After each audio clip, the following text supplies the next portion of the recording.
guys, for today's video ay magbabahagi muli ako sa inyo ng konting kaalaman patungkol kay anxiety disorder. So yung topic natin ngayon, gusto ko lang i-share sa inyo yung mga pinagdaanan ko first 1 month ng aking anxiety disorder. Naranasan ko mga sintomas at paano ko siya nalampasan. So medyo haggard tayo kasi panggabi pa ako, hindi pa ako nag-out, nagkaka-out ko lang, hindi pa ako uuwi ng bahay dahil naisipan ko na gawan kayo ng maikling video kahit pa paano magbigay sa inyo ng kaalaman kahit ko konti. So first 1 week ng aking anxiety disorder, na-experience ko na pala si anxiety disorder. Medyo nahihilo-hilo na ako sa trabaho. Tapos merong konting bigat na ng bato ko yung mga oras na yun. Pero hindi ako high blood yung mga time na yun. So na-experience ko na pala si anxiety disorder kasi marami akong iniisip ko na kumbaga stress ako nun. Stress ako ng mga time na yun. Kaya siguro na-experience ko na yung bigat sa ulo, tapos yung madalas ako mahilo mga time na yun. So hindi ko alam na anxiety disorder na pala siya. And then ito na dumaan na yung 2 weeks. Doon na ako nakaramdam no, panggabi ako, graveyard ako sa trabaho.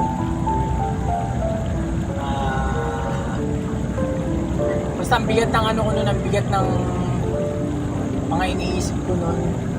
Dami kong iniisip yung mga time na yun. Doon na parang bumigay yung dibdib ko, bigla ako nagpalpitate na yung dibdib ko, tapos bumigat na yung ulo ko, para na ako may pressure sa ulo ko na hindi ko mawari. No, ito na yung time na umatake na si anxiety disorder sa akin. Yung pisan niya ng atakihin ako. Bumigat yung dibdib ko, nagpalpitate ako mabilis. Tapos ramdam ko yung ulo ko talaga, doon ako natakot talaga yung ulo ko na parang sasabog siya, parang sasabog na hindi mo maintindihan yung pressure na mabigat na. Yun lang yung magraraning sa utak mo talaga, doon ka talaga mangangamba at mababagabag sa nararamdaman mo na yun na parang may umaakit sa ulo mo na hindi mo mawari kung ano ginagawa sa ulo mo, basta may pressure na mabigat doon eh. Tapos hirap mong pakalmahin yung sarili mo. That time 2 AM ang gabi ako nun sa trabaho. 1 month din ako nun sa trabaho na panggabi. And time na yun. And then sinugod ako sa clinic nun, mga time na yun. Kahit pa paano, napainom ako ng duty doctor nun ng pampakalma, antidepressant yung time na yun. And then sinugod ako nun 2 AM sa clinic. Bumaba ako, napakalma nila ako, 5 AM na.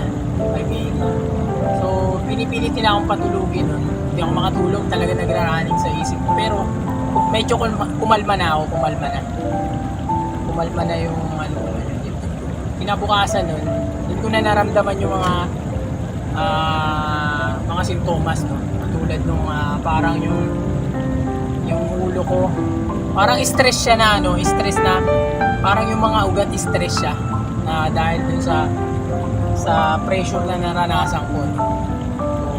So stress siya, nandun na yung mabigat sa ulo, nandun na rin yung nararamdaman kong kakaiba sa dibdib na feel mo may sakit ka sa puso. Ayun, mga first 2 weeks ng anxiety disorder. Feel mo may sakit ka sa puso. Tapos yung galaw mo parang limitado na.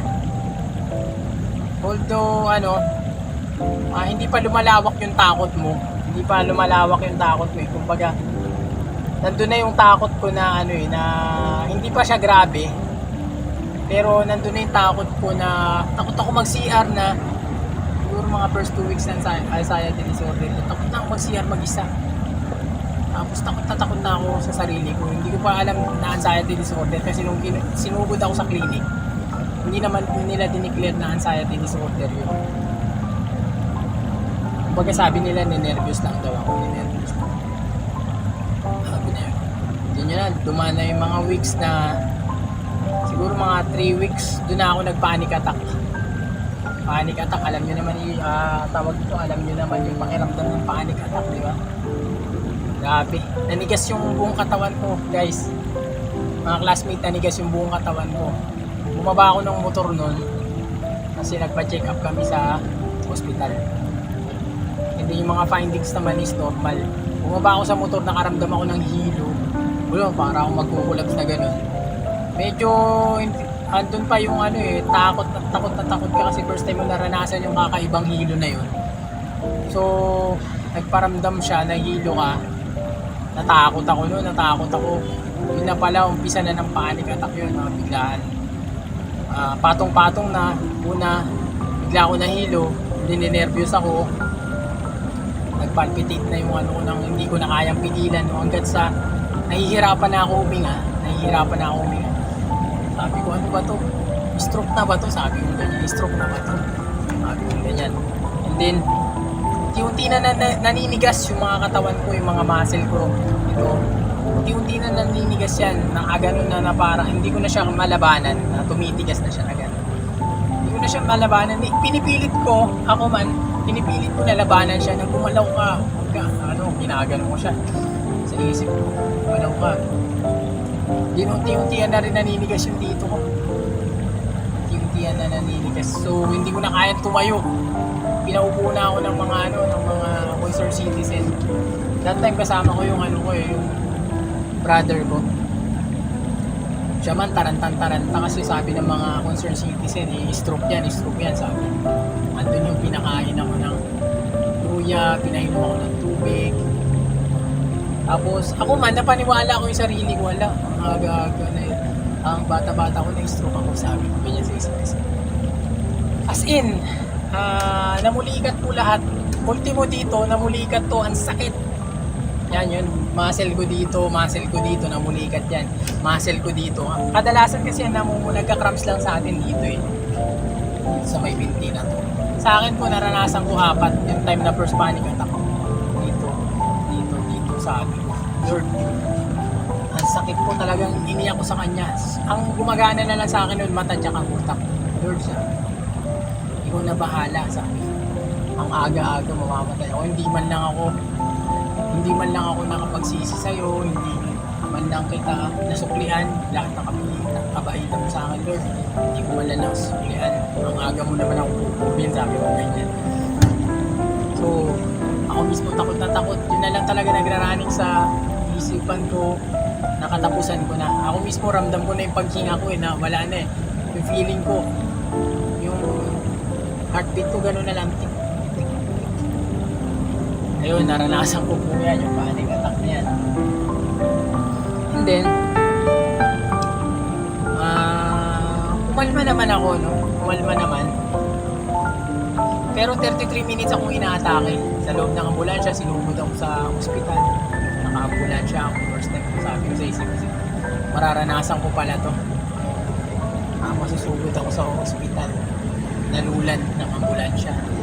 So, nandun ako sa loob ng ambulansya, nakadungaw ako sa langit. Ang nagraraning na lang talaga sa akin, utak tsaka mata.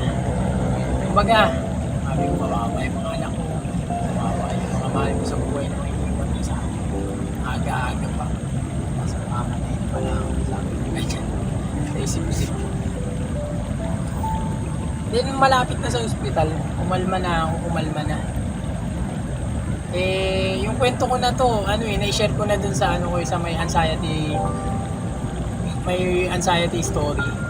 So, dito ko rin na-encounter si Lord, no? Dito ko siya na-encounter yung time na nagpapanic attack ako. Inihahon niya yung kamay ko, inihahon niya ako sa tubig na ganun. Doon ako biglang nahimasmasan parang binigyan niya ako ng lakas ng loob na biglaan na lang. Sabi niya sa akin, binigyan niya ako ng biglang lakas ng loob na sabi ko, Lord, hindi ako susuko, nalaban ako. Doon ako kumalma, doon bumalik yung dating paghinga ko, naging normal na lahat. Pagdating sa ospital, inatake na naman ako panic attack. Ayun na naman, dasal na naman ako, Lord, huwag mo pamamayaan, nalaban ako sa akin. Hindi pipili to, sabi ko ganyan lang lagi. Tapos kumakalma naman ako. And then sa bahay na, pagdating na sa bahay, siguro mga first 3 first 3 weeks na ng ano ko, ng anxiety disorder. Doon ko na naranasan yung mga iba't ibang sintomas. Takot ako sa mahilo, takot na ako lumabas. Lumawak yung pagkatakot ko, natakot ako sa lahat. Takot akong sumakay ng tricycle, takot akong makakita ng tao. Yung ultimo, nagsisigawan, yung konting hiyaw lang nila. Takot ako. Takot ako. Yung magpapaaraw lang sa labas, takot na takot ako. So parang ako mismo hindi ko alam yung nangyayari sa akin, no? So pag may naririnig na akong nagsisigawan, may nasalpak na kagad ako ng earphones niyan. Kasi magpapanik attack na ako yung mga time na yun. Aramdam ko na eh. Napaka-sensitive pagka mga first 3 weeks ng ng anxiety disorder, mga first 2 weeks, napaka-sensitive. Ako man, takang-taka ako, akala ko hindi ko na maibabalik yung dating ako. Kasi ultimo sa tao, pinatakutan ko. Ultimo sumakay ng kahit na ano. Tapos ayoko magpa-check up, alam nyo kung bakit, ayoko magpa-check up. Kasi ang pinaka main reason kung bakit takot ako magpa-check up, takot ako sumakay ng tricycle. Nagka-trauma po kasi ako sa lahat, Yung ultimong feel ko pagka naalog yung ulo ko, ayan na. Kasi ayun yun, napaniwala ko yung sarili ko noon. Nabudol ako ng anxiety disorder na kapag naalog ako is mahihilo ako. So takot na ako lahat. Pero ang ginawa ko, tinulungan talaga ako ni Lord, no? Hindi ko hinayaan na lamunin ako ng takot. Yung takot ko sa tao, talagang hinarap ko siya. Yung ultimo, pipilitin ko yung sarili ko na harapin yung maraming tao. I-standby ako sa bilyaran. Sabi ko, Lord, hindi ko pwede ito. Pag alam ko ng medyo magpapalpitate na ako, na parang naiirita na sa maraming tao, lalabas na ako nun, mag-exit na ako dun. Tapos haharapin ko na naman siya on the other day. Hanggang sa masanay ako. So naharap ko yung fear ko sa maraming tao. Tapos yung takot ko naman sa vehicle, sumakay ng vehicle. Hinarap ko rin siya, no? Una nagpasama ako sa ate ko. And then matatakot ka. Pag na-experience mo, mawawala yung takot mo. Hanggang sa paulit-ulit mo siyang gagawin. Isa, makalawa, mga tatlo ka. Masasanay ka hanggang sa mawawala yung takot mo. And then sa pagkain naman, natakot din ako sa pagkain ko kasi pinaniwala ako at binudol ako ng anxiety disorder na high blood ako, no? So maraming ganito, no? Yung takot sila sa mga bawal, no? So ang gawin nyo, guys, huwag kayong mag-search ng mga bawal, no? Yung mga bawal nyo kainin, huwag nyo nang palawakin yung huwag nyo nang palawakin yung pagsisearch ng maraming sakit, no?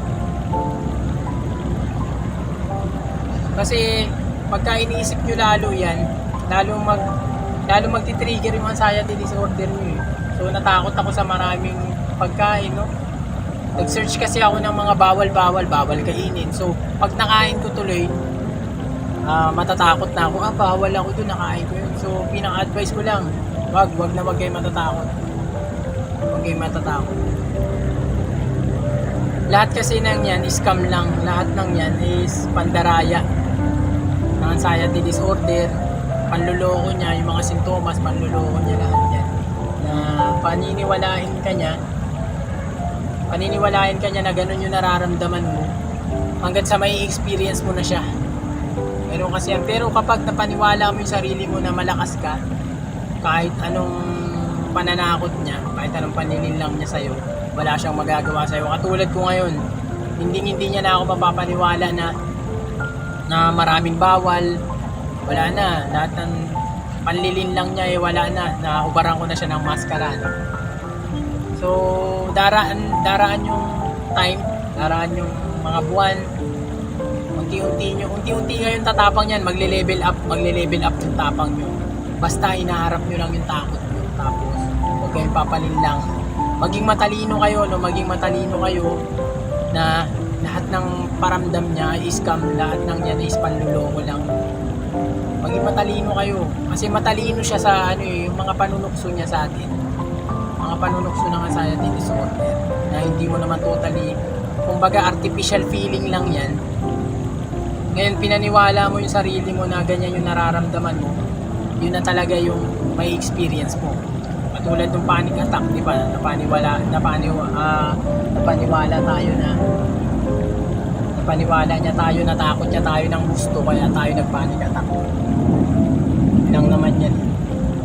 Pero ako, sa katayuan ko ngayon, kahit kailan, hindi niya na ako mabubudol, meron na akong kaalaman, kasama ko si Lord, pinagaling ako ni Lord. Yun lang yung lagi nyo iisipin, na pinagaling ka ni Lord 100%. Doon, unti-unting bibitaw yung mga sintomas kapag pinaniwala mo yung sarili mo na magaling ka, na malakas ka,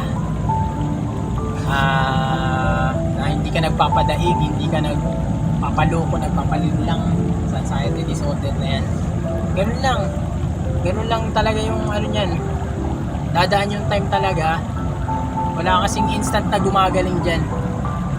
Akala nyo sa pag-inom nyo ng gamot, instant kayo nagagaling. Wala po akong, base sa aking experience, wala. It takes time nga lang talaga para gumaling ka sa anxiety disorder. Kasi makakabisado mo na lahat ng sintomas na paramdam niya, makakabisado mo na yan eh. So ang pinaka-the best mong gawin talaga yan, mag-exercise ka, lunurin mo yung sarili mo sa exercise. Katulad ko, nilunod ko yung sarili ko sa exercise. Jogging, madalas akong jogging, bike, tapos kumakain ako ng masusustansya. Hanggat sa nakain ko na lahat ng pinagbabawal. Actually, wala namang bawal talaga eh. Ang ano lang talaga kasi, ikaw kasi nag-interpret na bawal yun, kaya mas lalo siyang lumalala. So, iiwas ka lang sa mga makokolesterol. Yun lang naman talaga eh. Iiwas tayo sa mga kolesterol. Bawal naman talaga yun. Ako naman, lahat ngayon nakakain ko na. Nakita nyo naman yung mga vlog ko kung ano-ano. Soft drinks, kung ano-ano na kinakain ko. Kasi gumalik na ako ng 100%. At pinaniwalaan ko yan na pinagaling na ako ni Lord. Yun lang lagi, no? Paniniwalaan nyo na pinagaling ka ni Lord na 100%. Yun nga kasi gagaling kapag pinaniwala mo ng 100% yung sarili mo at isuko mo yung lahat kay Lord syempre. Kasi ang pinagmumula ng lahat, kaya pabalik-balik ko sa anxiety disorder natin, kasi patuloy ka pa rin sa paggawa ng ng kasalanan mo. Tuloy-tuloy ka sa paggawa yung mga dati mong gawa, mga dati mong gawi, binabalikan mo. So hindi ka tuluyan nagbabago, hindi mo totally sinuko kay Lord ang lahat. So ang gawin mo, isuko mo kay Lord ang lahat, pagsisihan mo yung mga kasalanan mo. Yun talaga yung sikreto sa paggaling ka sa anxiety disorder, at paniwalaan mo na magaling ka na. Harapin mo yung mga takot mo, isuko mo yung kay Lord yung mga kasalanan mo. Baguhin mo yung sarili mo, huwag ka nang babalik pa sa dating ikaw na makasalanan. Yun ang sikreto sa paglaya kaya sa anxiety disorder. So, yun lang, no? Pinaka-advice ko, palakasin nyo yung sarili nyo mentally. Mental, emotional, physical, higit sa lahat, spiritual. Kapag napalakas mo yung spiritual na pananampalataya mo, lahat ng panunukso ng anxiety disorder o diablo, lahat ng panunukso niya na yan, baliwala sa'yo yan. At wag ka magpapadaig sa takot. Ang takot gawa ng diablo. Gawa ng diablo yung takot. So kapag nagpadaig ka dyan sa takot, ibig sabihin nagkulang ka ng tiwala kay Lord. Na hindi ka nagtitiwala kay Lord kapag nagpadaig ka sa takot. Yun lang naman. Lagi mo lang patutunayan na, Lord, kaya ko to. Hindi ako matatakot. Lord, sa inyo lang po ako matatakot. Kasama kita sa lahat ng oras. So, yun lagi kong center sa aking vlog, no? Na nandyan lang si Lord, hindi tayo pababayaan. Kailanman di niya tayo pababayaan. Mahal na mahal tayo ni Lord. Nandyan lang siya sa lahat ng oras at lahat. Maraming salamat, guys. See you in my next video.